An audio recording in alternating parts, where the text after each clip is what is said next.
And it just seems like, well, I mean, he said it. He will take whatever benefits he can qualify for, regardless of fairness. And that's just what it is. So how can we trust, as he's sitting there talking about he's going to make this fair, he's going to make that fair, I'm going to do this, I'm going to do that, I'm going to do that, I'm going to do that, when he, in every turn of his life, he attempted and used privileged every step of the way. Yeah, that's true. And where he could not use privilege, he put on blackness, him and his family put on blackness and Africanness and took it off when they feel like it and put it on when they feel like a goddamn hoodie. Yeah. I mean, that's very evident and based on, what we've seen and what you've shared. And their entire life story up until this point. And I'm not done yet.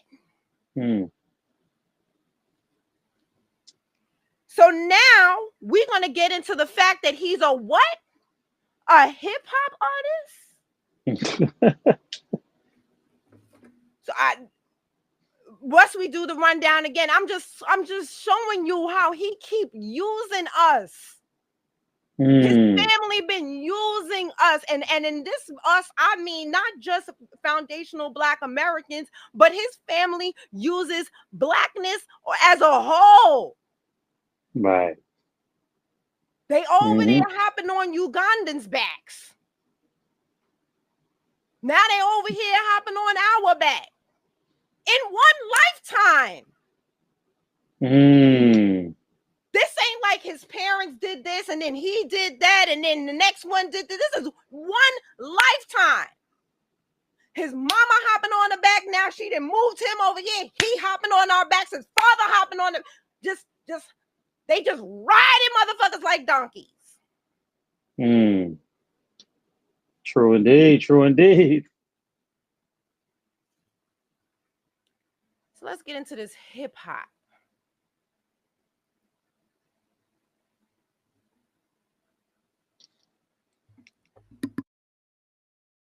Hello, everyone. £1.5 of chicken. Stir and fry it again. Mom? You're living in our house now, Mom. We're not living in yours. Why do I have to keep telling you this? And then on Wednesday, you forget to pick up Nikhil from school. All of your meddling, these questions, and the TV serials, it cause you to lose sight of the fact that you are not a good nanny. I'm the best damn nanny that you ever done seen. Fuck top 5 nannies and fuck top 3. I'm the number 1 nanny, don't fuck with me. Fuck any of the nannies, since they better than Praveen. Cause I'm 85 years old, 85 years old, 85 years with my family on my back, so I'll last everybody on my fucking haters. Don't know me now, then you never know me later. Say, I be in an elevator to the top, go and find your own waiter. Drinking a little water, pour for me by my waiter. Not just anyone, but the head fucking major. At the top, where it bees. Got a great grandkid, man, fucking ace. Wrapped in a shawl just in case a cool breeze, but you never catch me, better just catch Zace.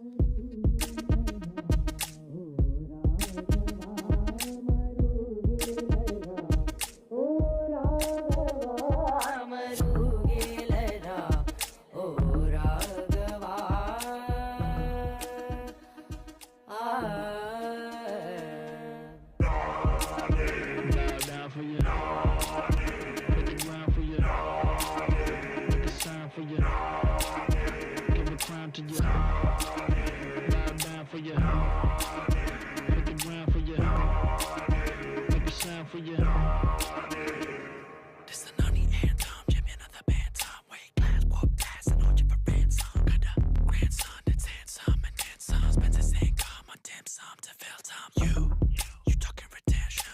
Me, talking expansion. Got the whole squad here, keep them at attention. And I'm not in the business of taking no tension. So, gather round now, celebrate me. I'm your boss, I'm your fucking nanny. Got a doctorate, bitch, so don't fucking try me. Don't need a nano, cause I'm living my G. Kitty, my G.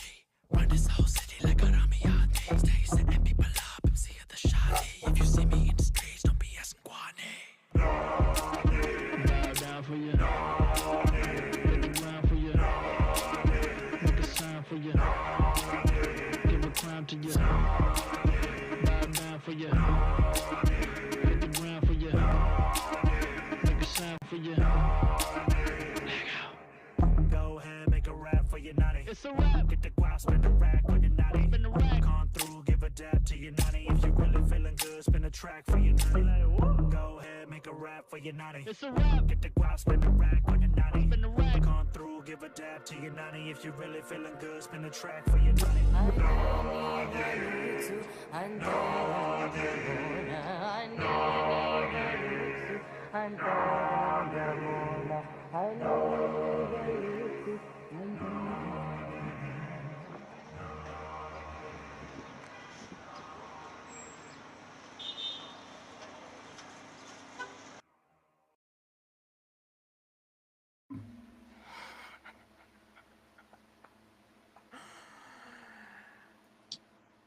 I let that whole video play because I didn't want to make it seem like I took anything out of context or you know what I'm saying? None of that. I wanted you to see how weird it is that he was without a shirt in a food truck with his homies.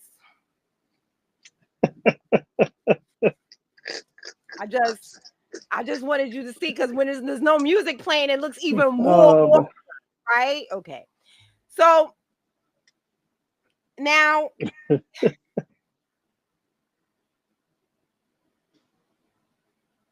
it's hard for me to even start here. Besides the weirdness, because why? I'm gonna say it again. Why you in the truck with no shirt on and a bunch of your friends cooking food? It reminds me of them videos I be seeing on Super Ray's Instagram, okay? Where they be cooking food. Here you go. They be like folding the patty up under here. Let me flatten the burger out. Why you in the food truck with no shirt on? Then why you squeezing white stuff? Why? with your nana and your boys? I just got questions. Like I said, the video is just weird to me. But anyway, let's get back to the point. Again, using hip hop to try to, because we already read the article where it said that Cuomo was getting the votes, and that's a whole nother situation. Cuomo was getting the black vote. And so I just feel like, you know what I'm saying? Like, he's ramping it up. Like, I'm not even sure when this video came out, but he know what he want to do. He trying to figure out how he could get black support. And hip hop, he feels that hip hop is his way in, because we have always let people in through hip hop. And I won't say, because we like, oh, you enjoy it, we enjoy it. You know what I'm saying? But again, it's just another instance where he's using a culture that does not belong to him in a way to push himself forward, whether it be financially, whether it be just to, you know what I'm saying, promote his nana or this food truck, whatever. You know what I'm saying? To promote whatever you're promoting, you're using our culture. Why didn't you make a Bollywood movie? Why didn't you do it Bollywood style? Why? Why not? Why all of y'all was rapping, including grandma? Yeah, Again, I think that. Yeah, I think this is definitely early. This is definitely early. This is before all of this. But I still think there is a level of what you're saying going on, right? Like, and to the point, even when I think where I saw the this getting referenced on CNN with it being brought up. So this is definitely something that was before, but I don't doubt. No, but him going on the National Action Network, what I'm saying is, I feel like this was pre-planned. Because he knew this whole plan of him running for mayor and everything, this was already in the works. This No, video that's what was part of yes, the plan. yes. But Well, I he's now, don't know about that. I think I disagree with you on that only because of how early. Like this is like him much younger, right? But I do believe so. I don't know if it was like, okay, we're gonna use this because it was like years ago, right? That he did this out. But what I'm saying, what I'll say to the point to buffer your point is that once it's out there, do I think then they are using it in that way? Yes, because I saw him on a segment on CNN where they brought it up. And the way in which he was trying to frame it and use it, I think is exactly to what you just said. I don't know if that was the intent when they made it, but what I will say with the intent that they made it is this, like you said, they could have made any other type of video that they wanted, right? But there is a level of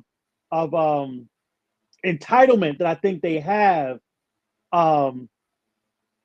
with our culture and all things that we do based on, like I said, that unique upbringing of being able to be Ugandan while being Indian, right? So it's like, okay, well, you know what I can be, they can essentially in their mind be whatever they want to be while still being Indian, right? And so that's why you do rap instead of Bollywood or any other culture. It's like, okay, yeah, because I have every right to do it. I can take from these people in the same way that I take or I took from the Ugandans, right? There's this level of owner. It's almost like, I say this about the tethers, right? I say this about them all the time, and this kind of holds true to what they've done now, knowing more about their stories. It's like the same way in which we say hurt people hurt people. What we're finding out is that colonized people colonize people. Ooh, and so we Lord, see it with true. we see it with the Afro immigrants that were colonized. They come over here and then take ownership of our culture and our identity and how we want to be identified. And we're seeing this with the Mamdanis and those East Indian Ugandans that were colonized by British, came into Uganda, and then colonized the Ugandans.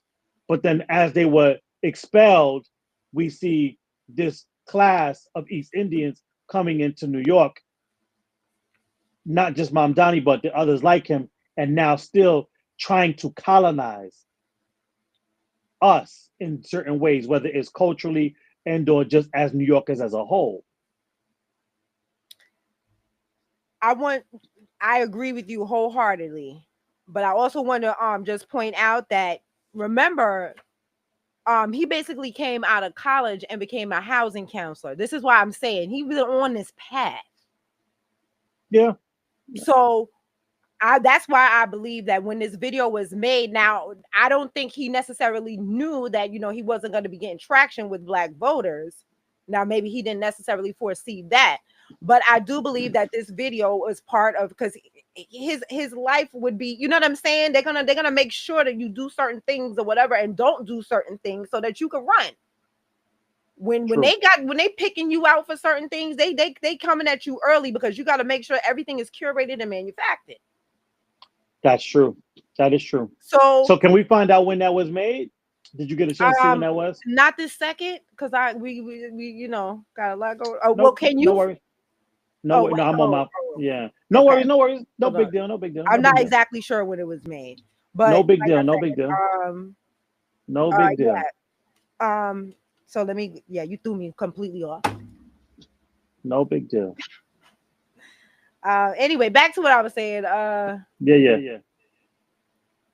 So the next thing, my next point, let me just press play.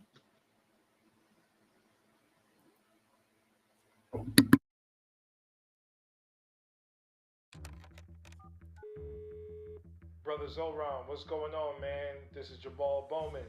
Tonight I have an extra ticket to the Wu-Tang Clan concert at Madison Square Garden. Come through, clear your schedule, and join me at the Garden.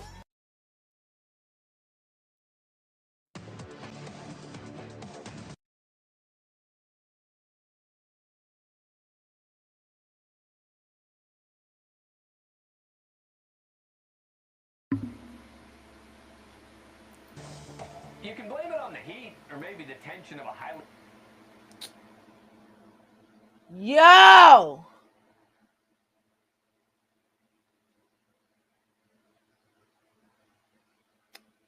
Where is the video? Okay. All right. Let me see if I can find it because that was important.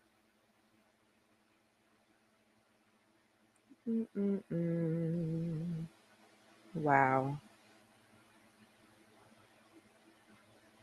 Wow.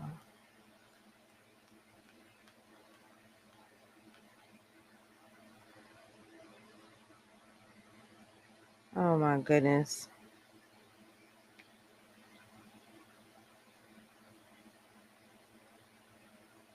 Oh gosh. I'm so upset about this. Let me see. Because it was like a whole thing with him having this conversation with RZA.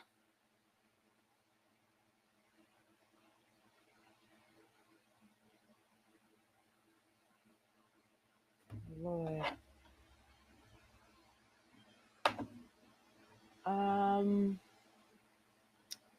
Let's try. Let's try one more thing.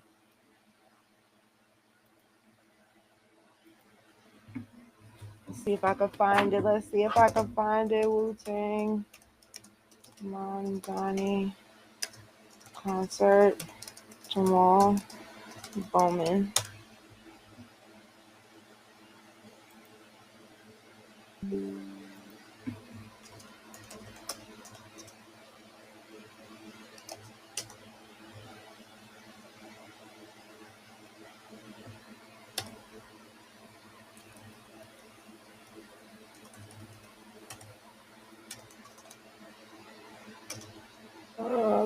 Hold on. You know what? This is what I'm going to do. I'm going to take this off and I'm going to ask you about, do you know anything about Jamal Bowman while I try to find this video? Hell yeah. Yes. Thank you. Yeah, so what? Man, I got so many issues with Jamal Bowman. And so kind of going back to the first point of dang, we going in now. We've been hours on here. One of the first comments I made was that we got a chance to interview a quick, almost like a street interview, but indoors at the NAN conference in about 2019, 2018. We hit up Dr. Eric Dyson. Michael Eric Dyson. At that same NAN conference, I got a chance to interview Jamal Bowman. Okay. And so at that time, we solely talking about reparations. This is before, this New York debacle with the New York State Reparations Task Force. This is us in our reparations advocacy infancy, essentially, right? I don't think at that time we were even the U.S. Freedmen Project yet. Like, what I'm saying? We wasn't even official tissue. We were just a group of people like, yo, we need to advocate and hit these people up. And we was like, what better place than NAN, since it's free and they're going to be there. And nobody at NAN is going to talk about this. So needless to say, Jamal Bowman was one of those people. Mm-hmm. And we approached him about reparations at that time, and making it lineage based. Right. And, he gave the usual, I'm trying to think of exactly what his exact words were. But, he gave lip service, but obviously it was lip service in hindsight now, because after that interview, he didn't carry out any of those things. None of that was a part of his agenda while he was in there. He wasn't really going hard for Black American anything when he had the power to be in there. And I always bring this up because this is kind of where we're at with those of us, those politicians that are us. And we talked about that earlier in this conversation as well. I'll never forget it. He was at the Breakfast Club. And at the time, I'm not sure if the conversation was framed around the Black American exodus from New York. But it was some part of the conversation because they asked him about, hey, what do you see? What's the future of Black New Yorkers, right? And obviously they just talk about all racially Black New Yorkers. And this dude, instead of talking about how he's going to fight for Black New Yorkers, make a space for Black New Yorkers, specifically Black American New Yorkers, that's what we advocate for. but just all black as he's talking about it. He didn't say that. He didn't say he was going to use his power or his political position to ensure that we have a power base here. Now, whether you agree with this or not, I'm just talking about how egregious it is for a New York-based politician to not be talking about how to build up black power in New York. Right. This dude goes on to say, hey, you know what? I think it's a good thing that black people are leaving New York, because if we can start building up our power base in the South, then we can really start doing some stuff and have the numbers to get some things accomplished. Now, I don't want to hear that bullshit. Now, is that a good idea? I'm not saying that's a good idea, bad idea, or indifferent idea. My point is that we elected you to get your ass in there here in New York to create what you're talking about creating down South here in New York. And so when you have somebody in power that is passing the buck,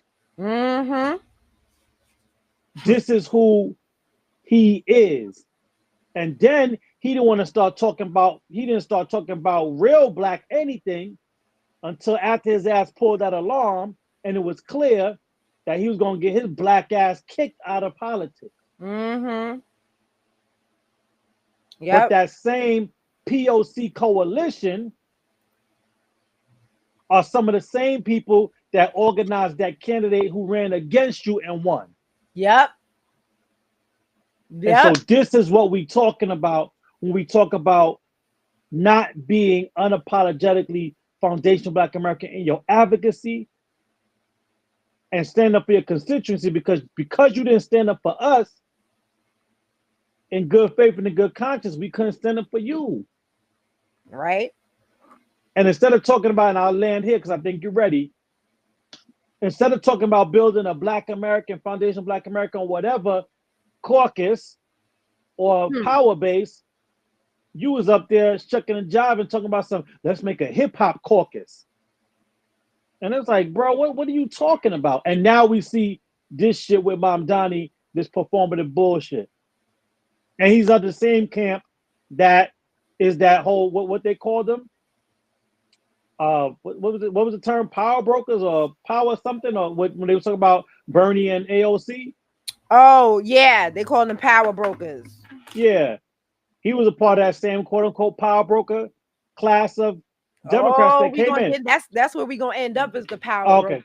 They were supposed to be Justice Democrats. And fighting the system, fighting the power, fighting the good fight, right? Like his mother said, there's injustice, you should speak up, right? But go ahead, I'm off my soapbox. I think you're ready. All right, yeah. So I found it on YouTube, so hopefully it won't give me no skipping or nothing, whatever. Brother Zoran, what's going on, man? This is Jabal Bowman. Tonight I have an extra ticket to the Wu-Tang Clan concert in Madison Square Garden. Come through, clear your schedule, and join me at the Garden.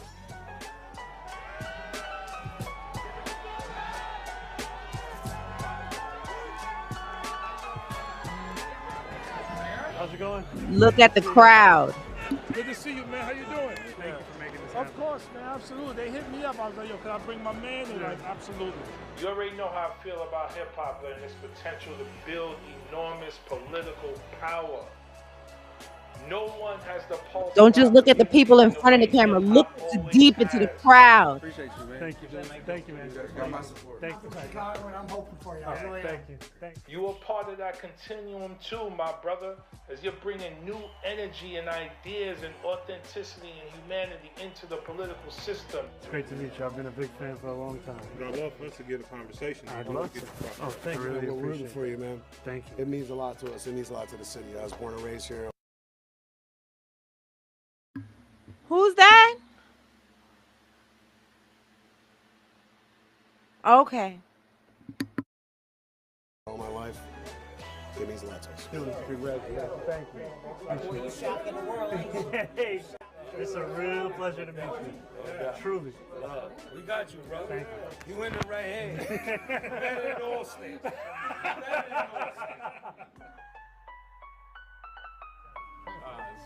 Oh, man, good to meet you. Nice to meet you. Thank you so much for having me. Thanks for coming. It's a real pleasure. Wow. It's a real pleasure. At a Wu-Tang show, like I got friends, they lived in Brownsville in the 60s. Yeah. But they was able to move out to Long Island. Yeah. Right? And now life is good. Then you got the people in my generation, like my aunts and them, we got in Brownsville, we got stuck. Yeah. So we probably like, let us out. Yeah. But how do you balance that? I mean, I think a big part of it is to make Brownsville a place that you don't have to leave to have that same life. You know, there are too many people for whom stability, space, raising a family, you can only do it outside of New York City. The whole campaign that we ran on is about how do we make the most expensive city in the United States of America affordable. Okay, I like that. That's a pretty good answer. He said if you could make Brownsville a place where you want to live versus a place like get the fuck out here, excuse my language. Exactly. And they can afford it, yeah, and they get the quality of life. Yeah. All right, so it's a mission. It's Wu-Tang Financial. Like you in the movement you are building, hip-hop will continue to change the world. So listen, brother, let's make this happen. Call me back. Peace and love. All right, now we're done with the pictures. I want to talk some politics. No cameras.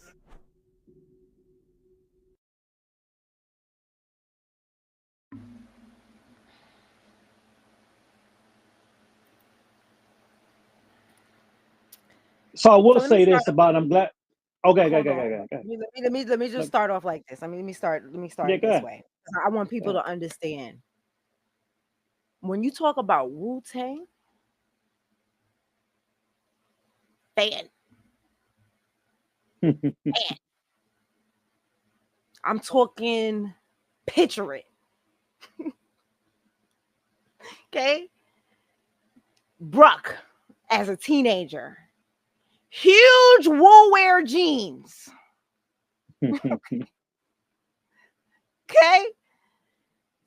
Listening to every Wool subsidiary, not just their albums, but I mean, like the Grave Diggers and the you know, all the little groups on the side. That's how Wu-Tang, how I love, and I'm gonna use the word love. I'm not even gonna use it in past tense.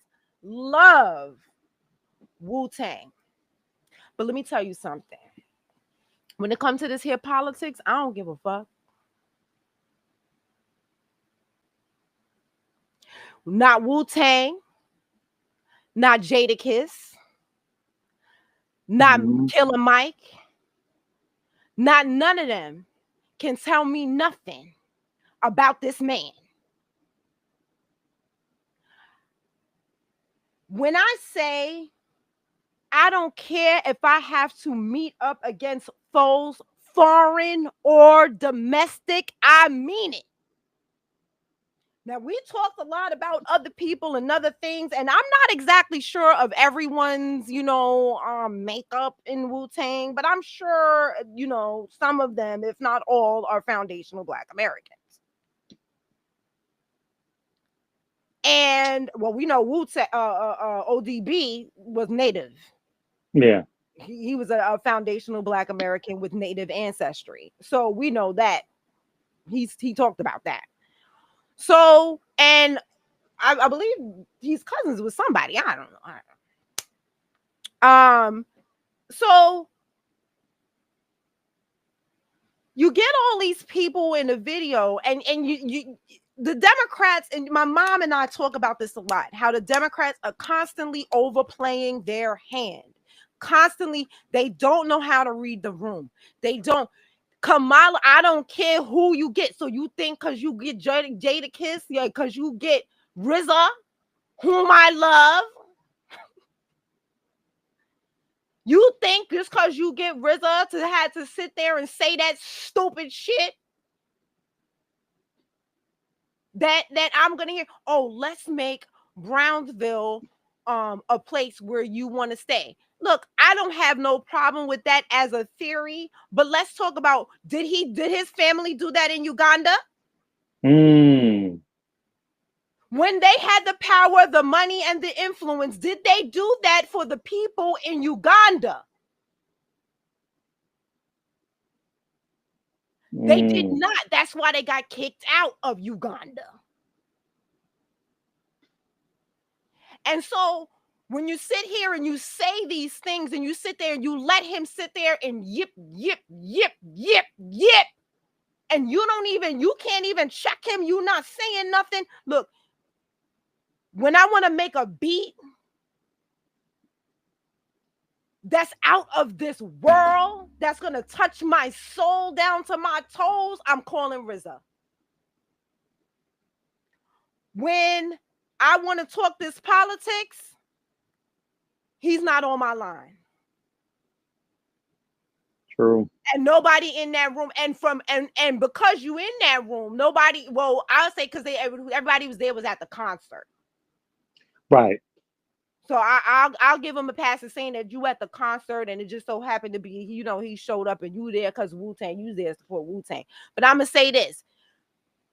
If the Democrats think, or the Democratic Socialists, whatever the hell you are now, if you think that you're gonna get rappers to now tell us who to vote for, because last time when you did it with singers, it didn't work so good. When Beyonce was out there and Kelly was out there and who else? I can't even remember anymore.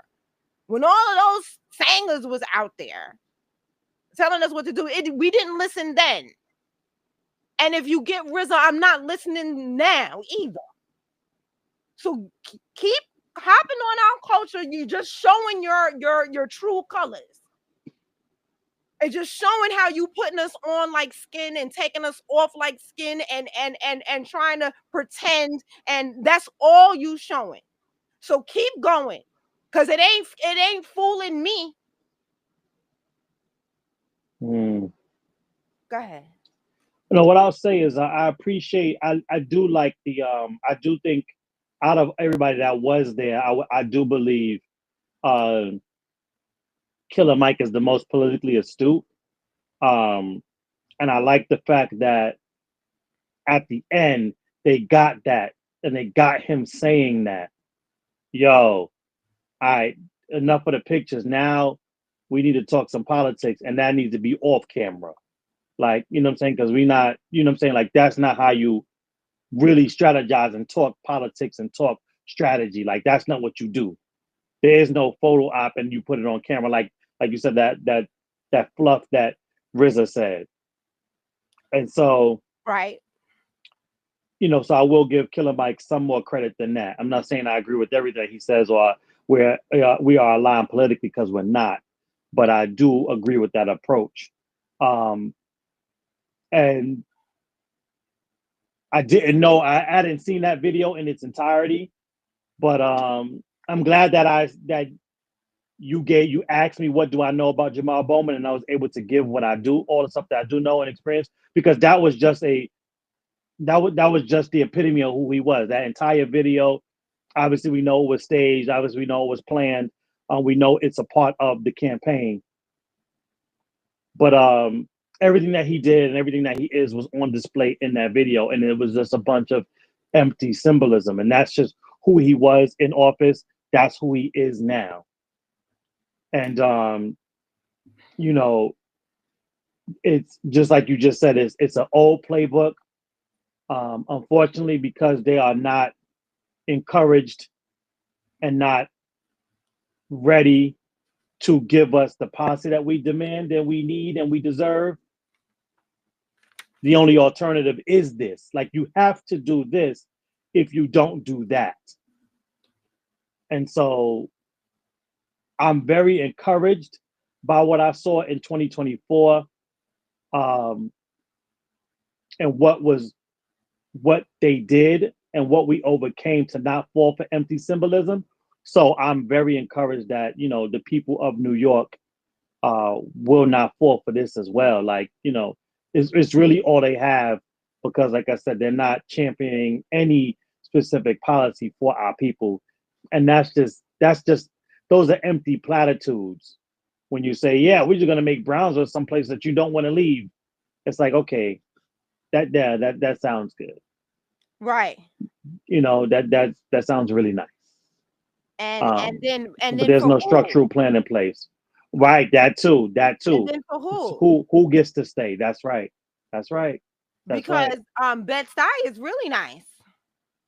Mm. But it's not as many black people living there anymore. And it ain't do or die no more. That's right. Because it ain't the do or die style no more. Let me tell you, and the murals look out of place as hell. What's his name is on like a coffee shop, ODB.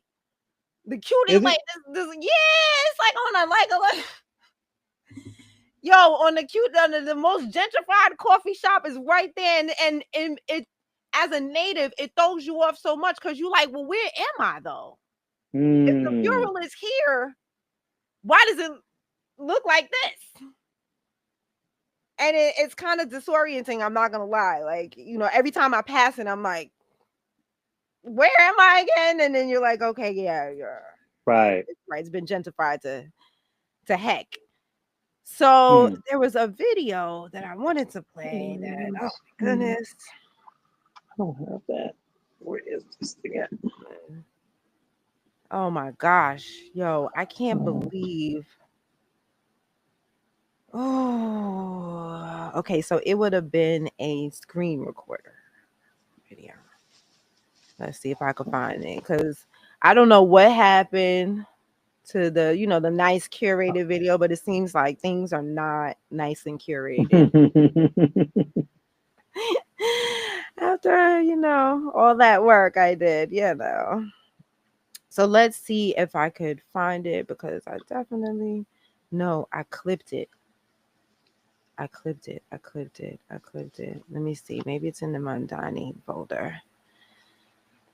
Because it was a really important part of the movie, right? It was another part in the movie I wanted to play. Yeah. Oh, yes. No. Yes. No. No.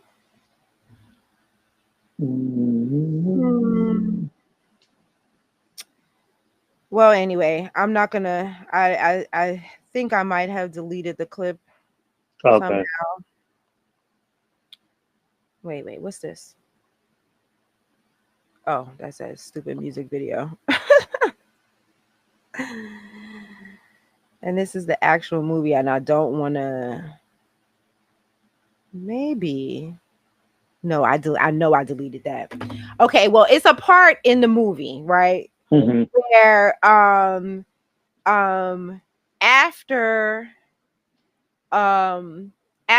Denzel and the father have that conversation, he has a talk with what her name was, Mina or something like that. I don't know. He goes and have a talk with his daughter, and he tells her that basically that what happened in Uganda, and she's saying, you know, she doesn't remember it that way. And he says, you know, at the end of the day, your own, they're gonna stick to their own. And left out. And I thought that was really interesting that he would say that, or that would be his view, when in Uganda they were keeping out the black people from the economic success. Yeah. But then you turn around and get upset because you feel that they were looking out for their own, but when you were looking out for your own, it wasn't a problem. That's it. He does not. He's completely ignorant to the fact that, you know, that all the resources were going there. And even in the movie, I feel that it was, even her as the director was completely tone deaf to that fact. Yeah. That you guys are saying that this is your country, but you don't see the inequity that is happening here, because you are living good, others are not. That's right. And so, you know, I find this like all to be just, it's really crazy for you now to take this person and put them in my face like they are my savior. Like they're gonna save New York. And I wanna mention this about Killer Mike. Killer Mike is the most politically astute person in the room. That video was from June 24th, 2025. We have yet to hear the results of that conversation, or I have yet to hear the results of that conversation. And this is New York. Right. That image has been seen. It's not showing me the views because of the way I looked it up. God dang it. Let me see if I click show it to me on YouTube. It's just not showing me the views. I don't know. Whatever. I'm not going to try it right now. So it okay, now it's showing me. Dismiss. 15,000 views. So this has been, it's gotten 15,000 views. So wait, hold on. That video you just showed only got 15,000 views on it? Yeah, because it's on his whatchamacallit. On whose? On Zohan's page, his actual page. Let me make sure. Really? Let me make sure before. Yeah, double check that. Oh, now it's not. Oh, it's all right. Don't worry about it. Oh my gosh. Because I'm saying 15,000. Oh no, sorry, that was 15K likes. Right. Okay, yeah. Let me see. It's not showing me the views. It's still not showing me the views. Oh, okay. Yeah, because that sounds about right for it to be 15,000 likes. 229K. That's still okay. That's still lower than okay. All right, good. Okay, that's good. You got 15K likes. Okay, yeah. So it got two of that, which makes my point even more. This got 229 views, and this is only a month ago. Oh wait, is that the? Yeah. Yes. So this image of him shaking his hand is already out. Right. You know what's not out? The results of that conversation. That's true. 100%. So he's already using this as press, like if he has gotten an endorsement. That's right. You're right about that. And as politically astute as Killer Mike is, I'm not as astute as Killer Mike. And I know that. Once you take a picture. That's right. It's basically an endorsement. That is 100% correct. 100%. So as much as I do love Killer Mike, I live in New York. And I'm not playing. And I said, I don't give a foreign or domestic. You're not fucking my shit up. I'm not coming to Atlanta. Right. That's right. You were out of town. And taking pictures. Not that it would matter anyway. Because I don't have the, you know what I'm saying, as Killer Mike does. So let's be real, okay? So me taking a picture with politicians in Atlanta wouldn't mean shit. But I'm saying this is New York politics, and I have a bone to pick. I've looked into his background. I see problems. I don't have to talk to him. I see problems. Now, I'm not saying that maybe we someone shouldn't talk to him. Right. But I'm doing what I need to do for us. So if he, like I said, I'm interested to know the results of the conversation. Please, Killer Mike, tell me.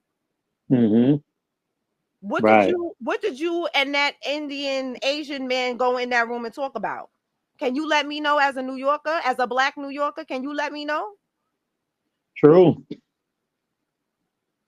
Did you advocate for us? Did you speak up for us? Did you tell him how we being gentrified to hell? Did you tell him that our homeless population is crazy? Did you tell him that we got empty apartments and people can't afford the rent? It's not that we have and I'm going to get into that. It's not that we have a housing shortage. Did you get into that? Do you know? Did you know, Killer Mike, Did you know that that's what we're dealing with here in New York? Did you know that? Mm-hmm. So when you had that conversation with him, did you know even our struggles here in New York? Did you know that they taxing us out the ass? Do you know we pay state tax, city tax, income tax, federal tax, congestion pricing? Did you know? Did you talk to him about that? Did you know that we've been fighting the Reparations Commission Board on everything? Did you know that we got bills that we trying to get passed? Did you know that we trying to disaggregate? Did you know, Killer Mike? Did you talk to him about that? Because these are the issues that we have. So when you went in that room and you closed the door, what did you talk about? As a New Yorker, I would like to know.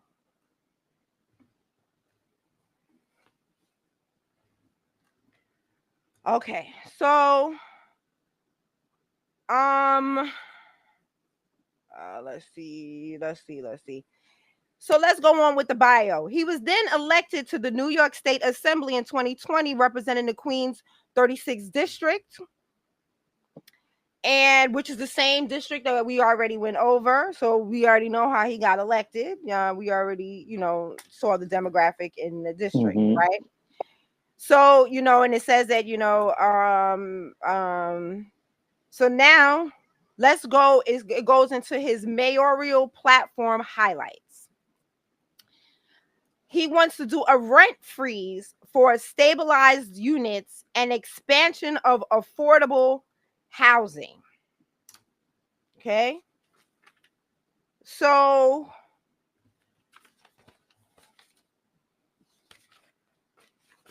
I want to read this article because this is another 5,000-year-old genie trick.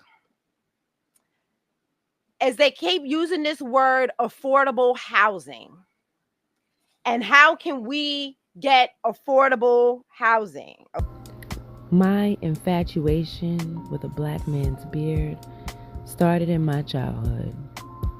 Apparently, my father kept his beard solely at my request. I loved playing in it as a little girl. He looked so manly to little tiny me. So my love for a black man's beard isn't a fad.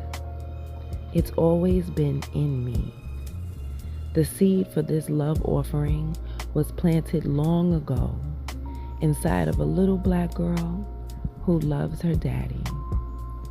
Infused in this beard growth, spray and oil is love, admiration, appreciation, and God's herbs to foster growth, healing, and a touch of softness to the strongest, most powerful men on the planet. Love Bruck, evenmelanin.com.